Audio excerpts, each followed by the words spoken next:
লাভ করি। রুমিন ফারহানা কাছে কোন অভ্যুত্থান বা বিপ্লব 36 দিন বা 1 মাসে হয় না। হ্যাঁ, কেউ যদি মনে করেন অল্প কয়েকদিনের আন্দোলনে হাসিনাকে দেশছাড়া করেছেন, তবে তারা বোকার স্বর্গে বাস করছেন। শেখ হাসিনার পালানো বিএনপির 16 বছরের আন্দোলনের ফসল গণবিস্ফোরণে শেখ হাসিনা পলায় গেছে। আন্দোলনকারী বিএনপি করেছে, ঈদের পরে আন্দোলন, আর কেউ করেনি। হ্যাঁ, গুম আর খুন হয়েছে খালি বিএনপির কর্মী, দেশ ছাড়া হয়েছে খালি বিএনপির কর্মী। আমরা খায় না খায় অ্যাক্টিভিজম করলাম, আমরা তো বিএনপি করি না, গলিকও খাই না। সমাজ কি তাইলে আমাদের মেনে নেবে? বিএনপির আন্দোলন তো দেখেছেন, দেখেন নাই? গত 10টা বছর 10টা জনসভাও করতে পারেন নাই। ঈদের পর আন্দোলন করতে করতে শুনতে শুনতে কান পয়সা খুলে পড়েছে। প্রাণ ভয়ে পুলিশের আক্রমণে দাঁড়াইতে পারে নাই, নিজেরা আবার স্বীকার করেছে। খালেদা জিয়ার বাড়ির সামনে 2টা বালির ট্রাক সরাইতে পারে নাই, আবার আসিছে আন্দোলনের ক্রেডিট নিতে। বিএনপি 16 বছর কেন 1600 বছর ঈদের পরে আন্দোলনের ঘোষণা দিল, হাসিনার বলা যেত না।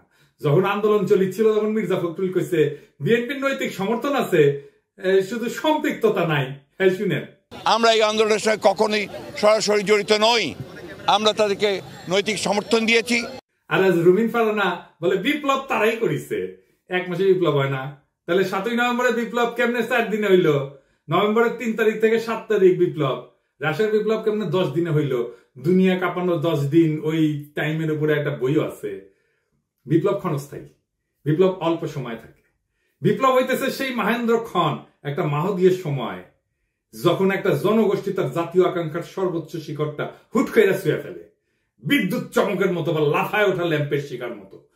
ওই সময় ওই জাতির উপরে আল্লাহর খেলাফত নাজিল হয়, তখন সেই হয়ে ওঠে দুনিয়ায় খোদার খলিফা, বিপ্লবের নায়ক। আর সেই অসামান্য মুহূর্তটাই বিপ্লব। আমরা ভাগ্যবান, আমরা পুরা জাতি ওই মুহূর্তটায়, ওই মহেন্দ্রক্ষণের নায়ক, যার মধ্যে দিয়ে সৃষ্টিকর্তার পবিত্র ইচ্ছা আমাদের জাতির উপরে নাজিল হয়েছিল। এই জন্য এই শহীদের মৃত্যু নাই, তারা সময় আর কালকে অতিক্রম করে যায়। আমি কইছিলাম খোদা তাআলার দয়া ছাড়া বিপ্লবে বিজয়ী হওয়া যায় না। খোদা তাআলা সাহসের আবাবিল পাখি পাঠান লড়াইয়ের ময়দানে। খোদা তাআলার সাথে জনগণের একটা স্পিরিচুয়াল কানেকশন ছাড়া বিপ্লব সফল হয় না। মহাজীবনের ডাক শোনে সবাই। আপনি রুমিন ফারহানাকে বিএনপি কে খোদা তাআলার জায়গায় বসাইতেছেন? নাউজুবিল্লাহ। বিপ্লবের মালিক সৃষ্টিকর্তা, আপনারা না। আপনি বিপ্লবের নায়ক হইলে আপনি মাইকের সামনে চিল্লাইতেন না, অবশ্য ভুলভাল চিল্লান। কইতেছে 18 সালে নাকি বিএনপি নির্বাচন প্রত্যাখ্যান করেছে। শুনেন, আওয়ামী লীগ যখন ভারতের সঙ্গে আঘাত করে 14, 18, 24-এ ক্ষমতা দখল করলো, বিএনপি তখন আপোষহীনভাবে জনগণের পাশে থেকে নির্বাচন প্রত্যাখ্যান করেছে। ওই নিজেই 2018 সালে সংসদে সংরক্ষিত আসনের এমপি ছিল বিএনপির, হাওড়া বিএনপি নির্বাচন প্রত্যাখ্যান করছে। কি কয় না কয় তার কোনো ঠিক নাই। শুধু তাই না, 10 কাঠার একটা প্লট চাই আবেদন করেছিল, যে প্লট পাইলে নাকি চিরকৃতজ্ঞ থাকিবে। দেখেন, এটা প্লটের লোভ সামলাইতে পারে না, সে আবার বিপ্লব করে। হ্যাঁ, খেল খতম হয়েছে, পয়সা হজম। দরখাস্তটা দেখেন, একবার বলে 2/3 মেজরিটি নিয়ে বিএনপি ক্ষমতায় যাবে। শুনেন, আবার বলে বিএনপি নেতা কর্মীদের কন্ট্রোল করা যাচ্ছে না, কেন্দ্রে জানায় কোনো লাভ হচ্ছে না। শুনেন, বিএনপির নেতা কর্মীদেরকে মাঠ পর্যায়ে কন্ট্রোল করা যাচ্ছে না, চাঁদাবাজির সঙ্গে যুক্ত, জমি দখলের সঙ্গে যুক্ত, টেন্ডারবাজির সঙ্গে যুক্ত।